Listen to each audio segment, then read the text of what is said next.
Friends, thanks for joining us again, and you are here in the parlor with us. Of course, you know Scott Duran, Pastor Scott, Pastor Ryan, you've seen him now. And today we have a very special guest, Mr. Samuel Johnson. Samuel, you are a student, a law student at Liberty, and a member of a congregation that's sort of in our fellowship of friends, so we welcome him here, and he's going to provide some insight, some of his knowledge. He's a very brilliant man, and I look forward to hearing what he can share with us. And shout out to Jeff. I only say that because if you look, I mean, y'all's parents are either boomers or, you know, the direct descendants of boomers, and that generation, hopefully not your parents, but maybe your parents were, that there was a godlessness in it. That, you know, whether they went to church, you know, I just think of every boomer who went to church because that was what you did. It was a cultural Christianity. But they never instilled it in their children. So your generation and my generation, I'm Gen Y. I thank God that my mother was a holy woman, but she wasn't always like that. You know, it wasn't until I was born that Christ saved her and brought her into a right understanding. But I mean, I just think of even her whole generation and a whole generation of my constituents, my peers, that grow up in church but never gained Christian values. My father hated God because the God that he saw, he grew up in the 50s, mm-hmm. and what was preached in the 50s was nothing but law. Yeah. It was law, so your dad was a law. Boomer. Mm-hmm. Everything you did sent you to hell. Mm-hmm. Brimstoning. That's what it was. Everything, there was no love, there was no grace, there was no mercy. It was just, you know, and so he hated God. My mom loved God. My mom's the one that took me and my sister to church every single Sunday. Back then we had Sunday morning service and Sunday night service, and we had a Wednesday night service. So we were at all three services. My mom's the one who looked at me one day when I was about my son's age, who's sitting off camera right now. She looked at me, and I was in youth group and everything, and she just said, "Scott, do you know what it means to be born again?" So, yeah, my dad hated God. My mom loved God. And so I had kind of like that divided household, you would think. You know? But you had in Timothy's case, you had a Lois and a Eunice in your right, life. exactly. So, and so that's my kind of testimony is in my early childhood and preteens. You know, it was a dad who rebelled and a mom who loved. And so, you know, now my dad is dead now. He died back in 2004, and it is what it is. So my mom's still living, and so yeah. But I can understand the raising up in a because I had a semi-godly household. Because my dad was also an alcoholic and very violent, and so it was different. But I can understand parents, to Ron's point. Somewhere along the way, a whole generation of parents have dropped the ball biblically. Yeah. Because I think, well, and I'll shut up after this for a little bit. I think that you're seeing the fruit of cultural church going. Yes.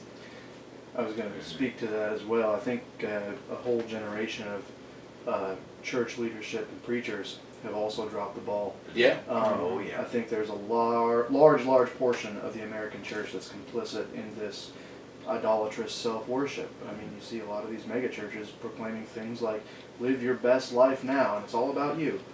You know, a lot of contemporary Christian music, you count the number of times the first person is mentioned versus the third person or the second person. It's pretty amazing analysis. Most often it's about 3 to 1. So, yeah.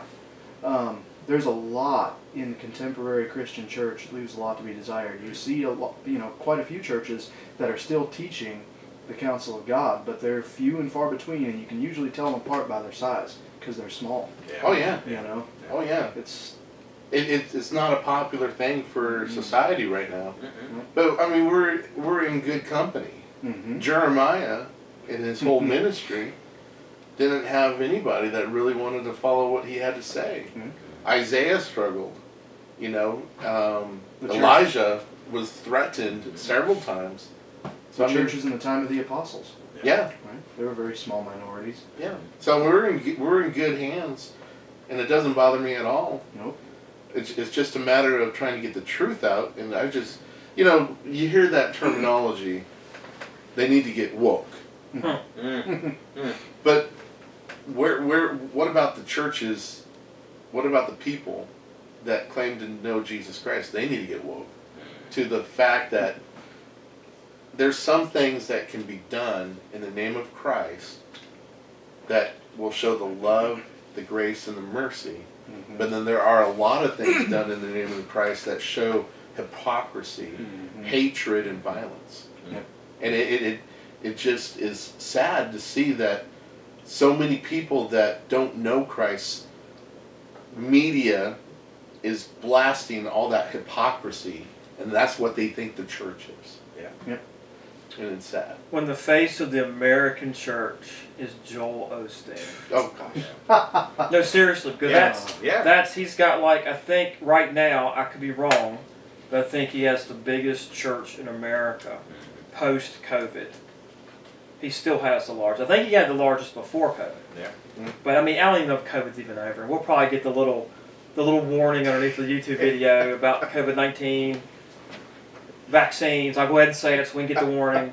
I think he's still got the biggest church post. But think about it. But like he said, it's all about me. Mm-hmm. Listen to Joel Osteen's preaching. Who's it about? Yeah. It's about you. It's about unleashing the I am in you, which he wrote a book about, by the way. Mm-hmm.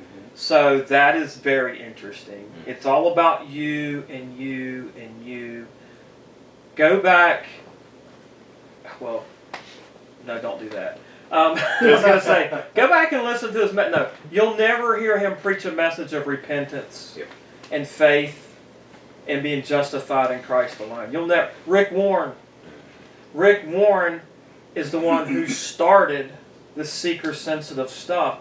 He went out and polled unbelievers to see what they wanted church to be like for them.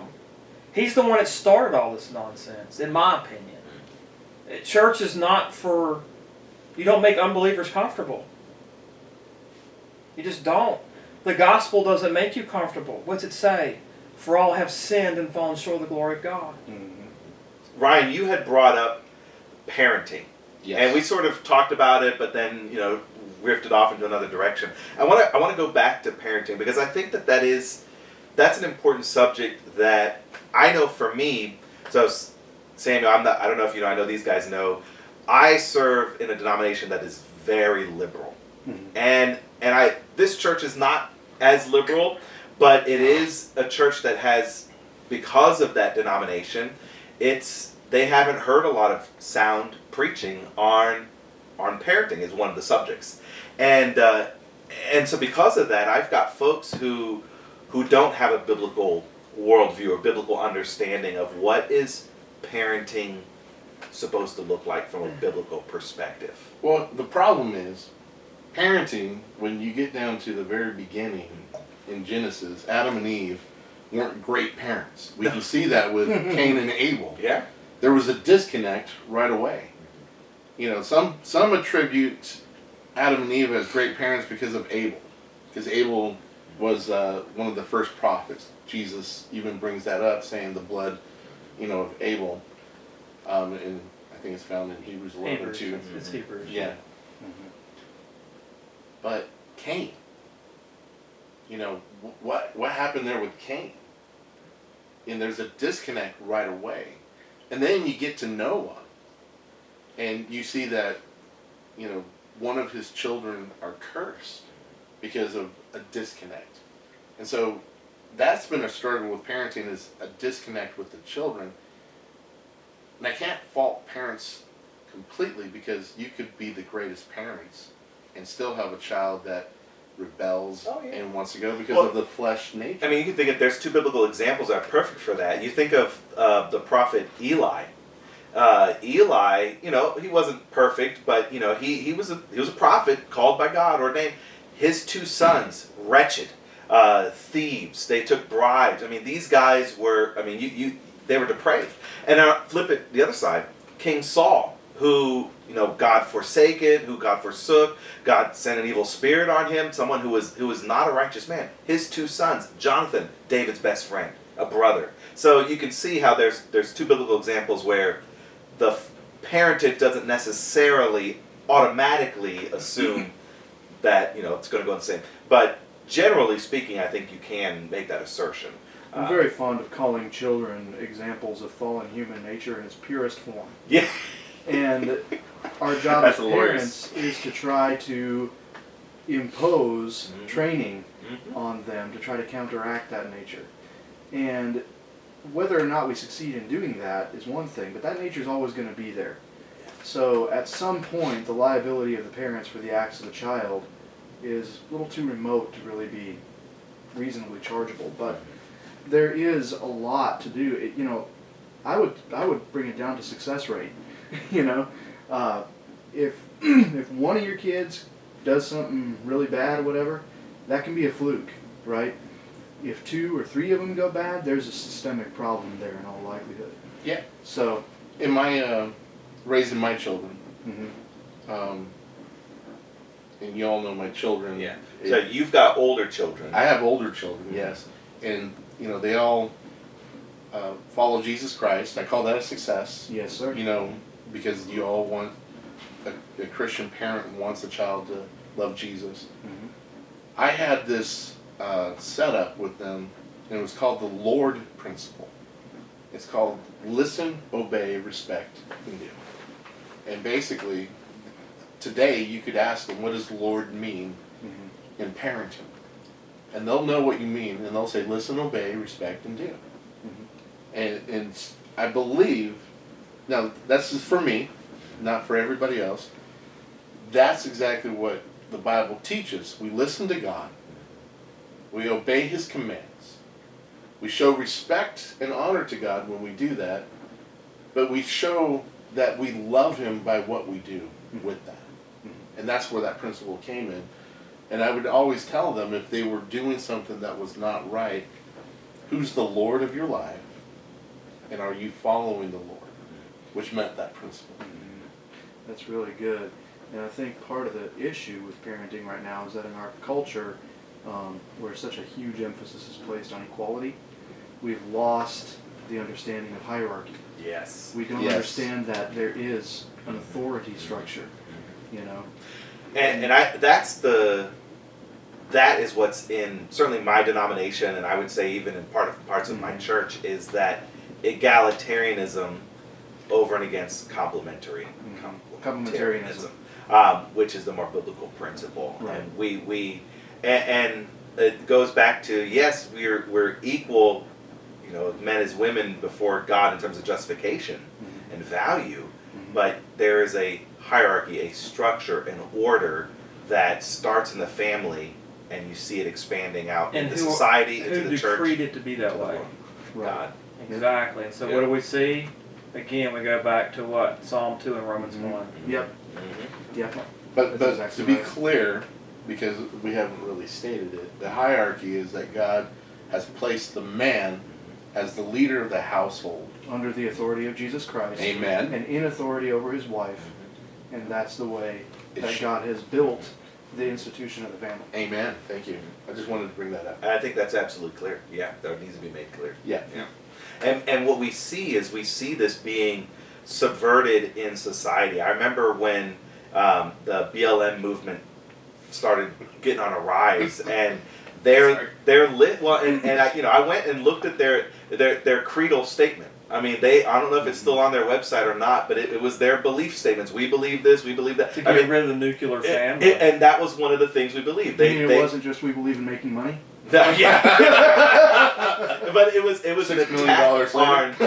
attack on the nuclear family and the complementarian structure. Yeah. It was because in their minds, again, that's God, and they didn't want it. And the whole thing now, to his thing about making the whole movement now, if you can't see it for the sham that it is, it never really stood for Black lives.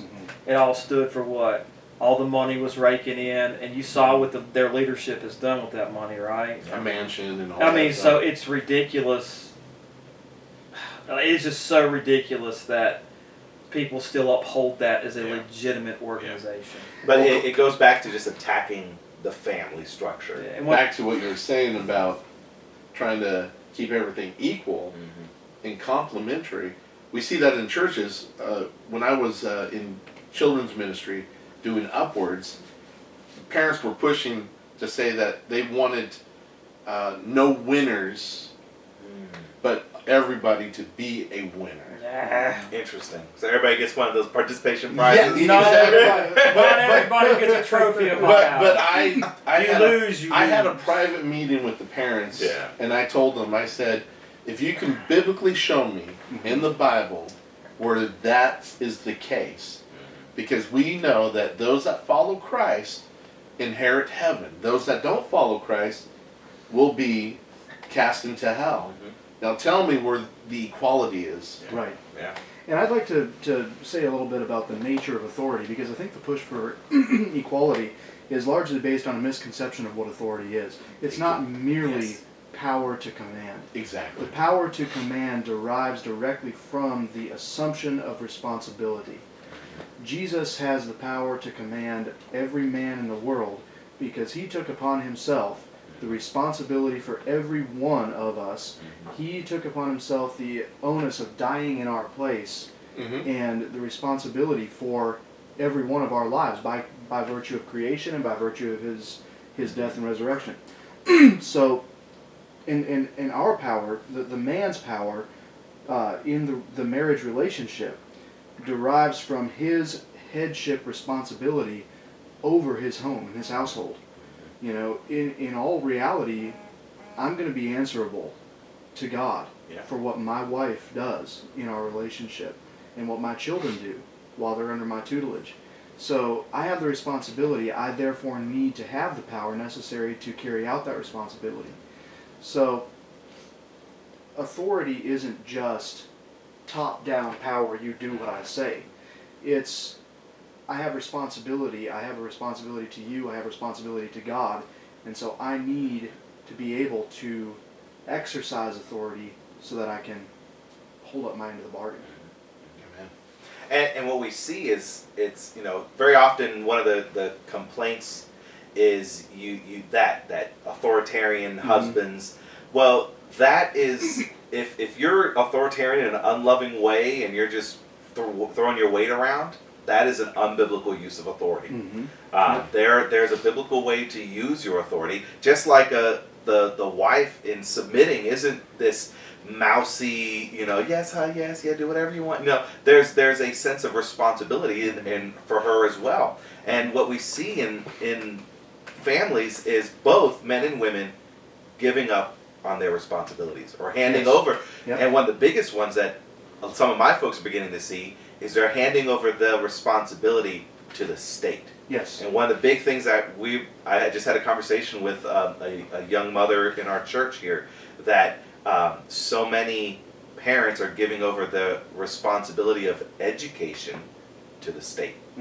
And that has caused losing problems. their authority Exactly. over the education. Because now, children aren't going to respond to the authority of their parents. They're going to respond to the authority of their that's peers. done by design, by the way. No, of course not. Oh yeah. Well, I mean, of course it was by design. Yeah. That's by design, by absolutely. the state. Yeah. Well, we see that also privately.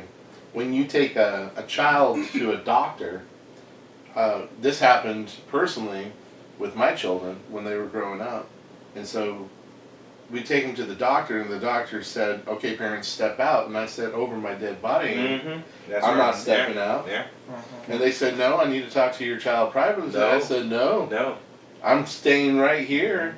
And then they had the audacity to look at my child. Do you want them here or do you not want them here? And they undermined my authority. Yeah, it's... And if my child's response wasn't correct, I was going to say, all right, we're leaving. Come on. Oh, even they shouldn't even ask that. If you know, if that was the last time I went. Just walk out right then and there. I'm done. Wow. When my son was, he doesn't remember, he was 2, and I took him to the doctor and his first checkup. We were living in Salem at the time. This is Lewis Gale Hospital. And they told me that they were going to give him, they were going to vaccinate him for the flu. He's going to get the flu shot. And I said, no, you're not. And the nurse and the doctor looked at me and said, well, why not? I said, because he doesn't need it. He's 2 years old, he'll be fine. He doesn't need the flu shot. And they were just appalled that I was saying no to them. And so the doctor left the room, the nurse left the room. About 3 months later, the nurse comes back in with a tray with the shot on it. Mm.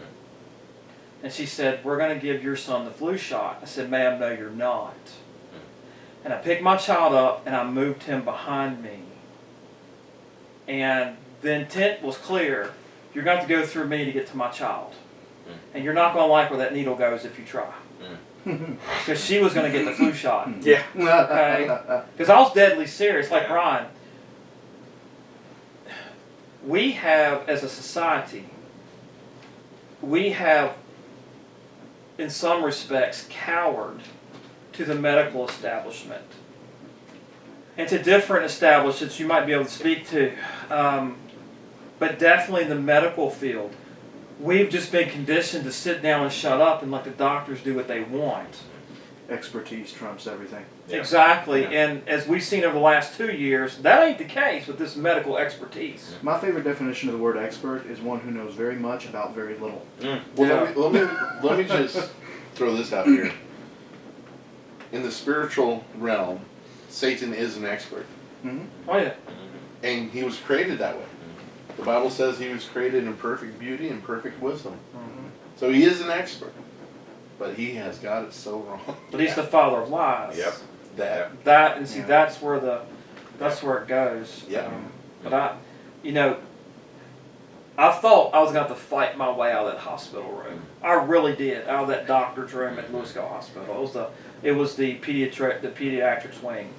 I really thought I was going to have a physical confrontation to get out.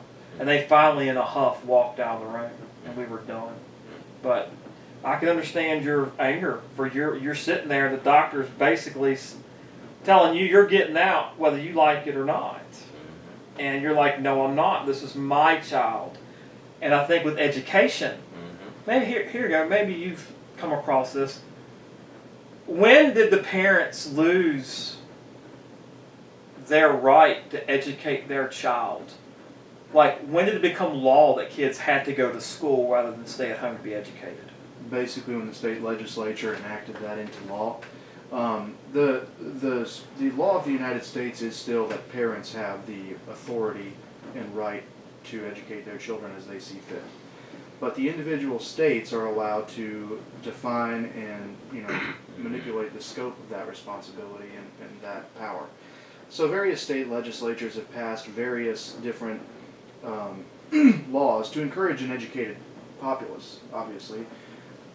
We have the policy that education is a good thing, and we want everybody to be educated.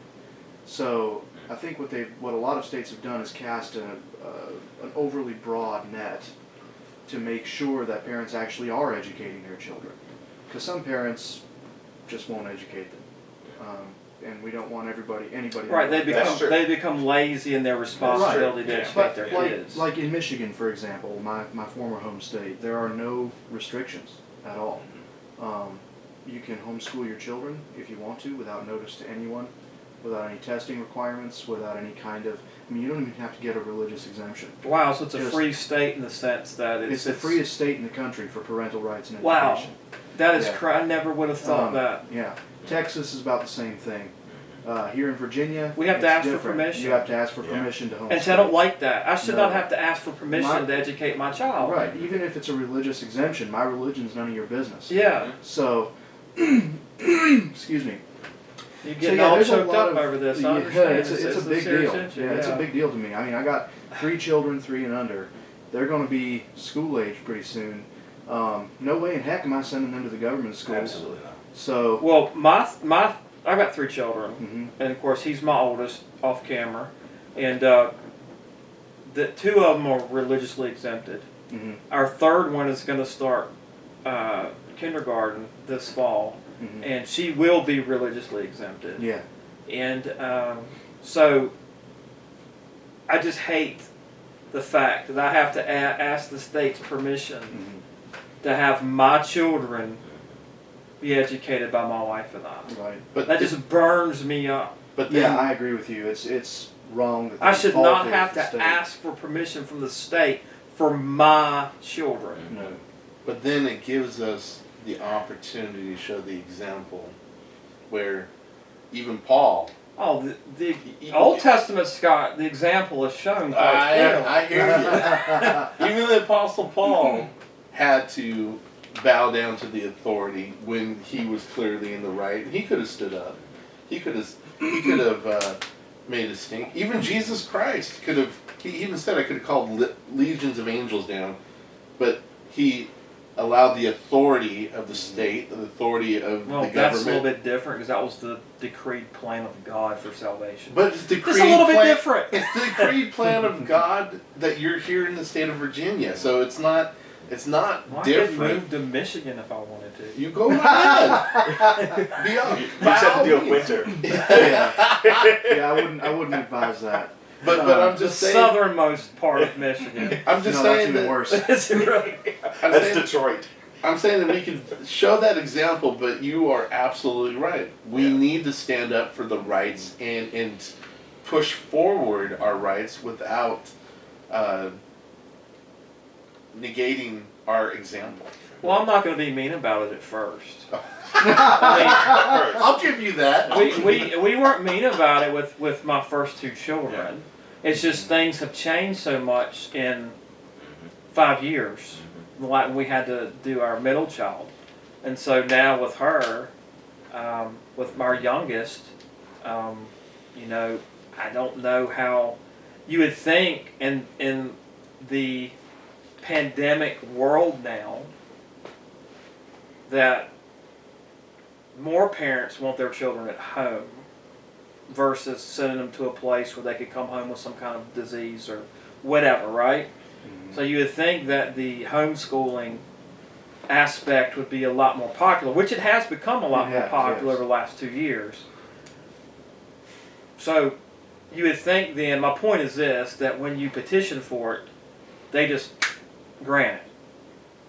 There's teachers unions. No, I know. Oh, I know that. But Campbell County has been pretty good Yeah. at homeschooling and we haven't had any issues at all homeschooling, especially with the religious exemption. Yeah. And so, but we're going to go ahead and apply for it. I got to get that worked up and get that sent in. But to bring it all back to what we were talking about, I think a lot of the problem is the push to escape responsibility, which goes along with the idolatrous self-worship that we were going into. If you're going to worship yourself, you're not going to want to put restrictions on yourself, because in our heart of hearts, we all know that God is not bound. And so we are trying to make ourselves, as our own gods, unbounded. So rejecting the bounds of responsibility that have been placed on us is basically an article of faith in this country at this point. And we see that in abortion, because every abortion is an attempt to escape responsibility for a voluntary act. We see that in education, parents abdicating their responsibility to the state. We see that in marriage, husbands and wives both abdicating their responsibility in relation to each other and to their children. We have a very thoroughgoing, universal desire to escape responsibility, and these are all symptoms of that greater cause. I agree with you that God's unbound, but I also agree that God has shown us that He is bound, because He has challenged us to rise up to the occasion to show that we can live according to what He says. And if we could, He says that you could have the righteousness. You could have the holiness that He has. And we know that when He set that in place, He's saying, this is who I am, and this is technically, if you want to look at it, I'm bound to, but I am unbound because I'm God. And He's supreme. self-bound. He's not bound by any external force. Yeah, exactly. But the beauty about that is He challenged us to say, you go right ahead. And that's the reason why we need Jesus Christ, because we could not. All right, friends, I think we've had a really good conversation. Sam, I want to thank you so much for joining us on these episodes. And, of course, Scott and Ryan, thank you. And hopefully we look forward to seeing you all in the near future. Take care.